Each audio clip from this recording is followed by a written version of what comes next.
Today's review is for Road to the Dead, an action-packed game in which you play as some sort of weird, pale, sweaty, punk-looking mechanic who's trying to escape from a large metropolitan area as the whole world comes crashing down around him. I gotta make it through the highway. It's probably my best bet to get out of the city. Cue the main story, where said mechanic takes to the road in his Mustang and proceeds to die repeatedly while gaining enough RP, which appears to be some sort of currency, to upgrade his crappy car into something that looks like it's straight out of Mad Max. Along the way, he encounters, of course, zombies and an ever-increasing military presence who, for some reason, seem to shift their efforts away from quelling the undead like they should be doing and instead focus on stopping a single car from escaping the quarantine zone using increasingly drastic means.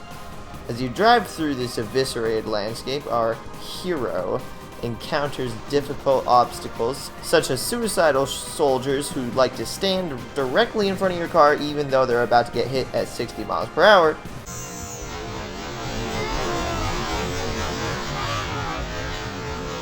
Helicopters, super zombies, and yes, even expensive carpet bombings. Each time you fail, you're presented with the upgrade screen where you can purchase new gear for your ride. As for the game mechanics itself, I like the idea of this faux 3D arcade style gameplay because it really reminds me of an old school arcade game in a lot of ways. You're presented with a set of obstacles on the road that grow increasingly more complex and dangerous while purchasing a variety of useful upgrades in order to make it through said obstacles.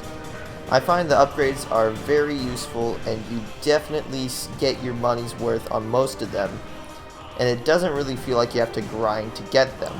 For example, the barriers you can get put on the front of your car allow you to take more and more impacts from abandoned cars on the road, and you definitely notice the difference of having just your bare car with no barriers on the front bumper being able to take like 2 hits before exploding versus with the fully upgraded bumper where you could get hit 7-8 times probably before your car catches on fire.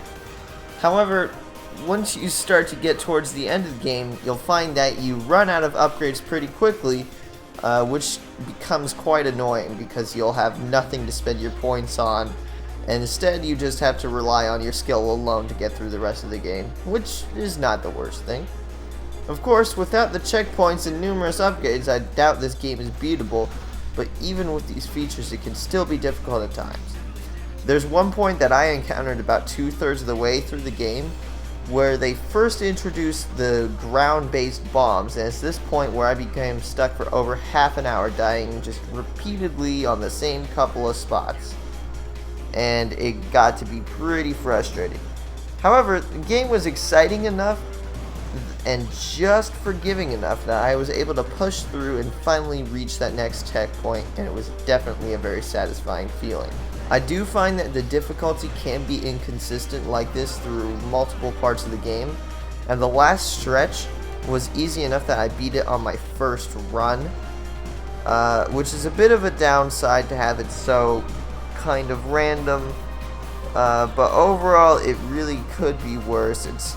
In general, the difficulty ramp is not too steep, and it does tend to warm you up gradually. It's just there are a few parts of the game where the difficulty definitely spikes above the rest of it, where it's quite unusually difficult just to get through a checkpoint or two. Now, as for the music, I found that the soundtrack lent a certain panicked and frantic mood to the game that added to the action-packed adventure in quite a good way that really made you feel like, whoa, I gotta get out of here, I gotta escape this place, this is crazy. The voice acting as well I found to be above average for a Flash game. The random pedestrians that ran through the streets certainly sounded like they were having a pretty bad day.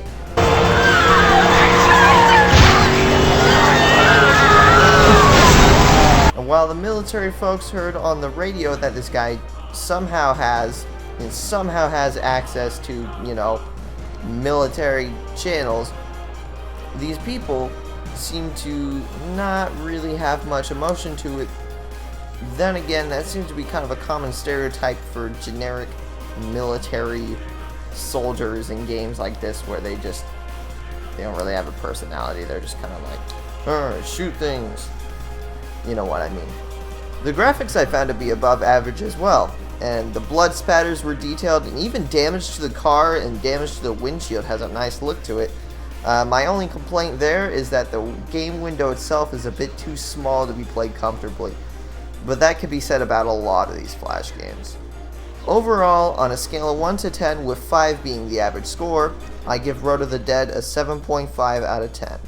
I found that it packed a surprising amount into a fairly simple concept and provided addicting gameplay that unfortunately was plagued by an inconsistent difficulty, and it also contained less upgrades than were desired. However, even with the few speed bumps that it had, I would most certainly recommend Road of the Dead to anyone who is into arcade-style action games.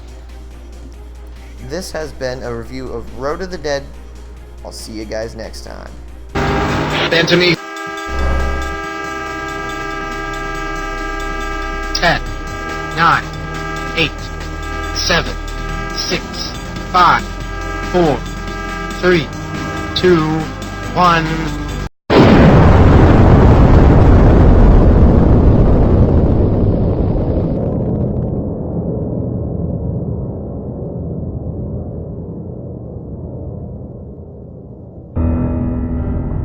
Detonation confirmed. What's the status on the undead activity? Radiations are still too high, sir. Status ETA, 10 seconds. Let's pray to whoever's still up there that we did the right thing. No! Sir, we see a lot of undead movement. Shit! It didn't work! It didn't work! We failed, son.